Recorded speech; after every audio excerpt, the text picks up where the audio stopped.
Patay ang isang delivery rider matapos makabanggaan ang isa pang rider sa isang intersection sa Quezon City. Yan ang unang balita ni James Agustin.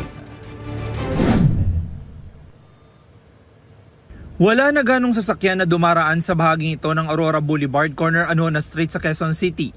Pasado 1:30 na madaling araw kahapon. Maya-maya pa biglang nagkasalpukan sa intersection ng dalawang motorsiklo. Sa lakas ng impact tumilapon ng mga rider. Sa isa pang anggulo ng CCTV, kita na muntik pang tamaan ng tumilapon ng motorsiklo ang iba pang rider sa lugar. Ayon sa pulisya, binabagtas ng 28 anyos sa rider ang Aurora Boulevard nang mabangga niya ang 34 anyos sa delivery rider na galing sa kabilang lane ng kalsada at pakaliwa sa Anona Street. Base po sa investigation po namin, yung motorcycle rider na galing po ng Marikina ang bumangga po doon sa motorcycle na kakaliwa papuntang Anonas. Bale, nag-beating the red light po siya, kaya bumangga po sila sa intersection. Isinugod sa ospital ang dalawang rider na kapwa nagtamo ng mga sugat. Kalaunan binawian ng buhay ang delivery rider. Ang nakabangga sa kanya nagpapagaling pa sa ospital, kaya hindi na nakunan ng pahayag.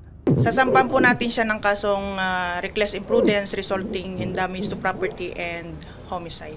Muli namang nagpaalala ang mga otoridad para maiwasan ang aksidente. Iwasan po natin ang reckless driving, sundin po ang traffic light, tamang linya at mga traffic signs para maiwasan ang ganitong uring sakuna.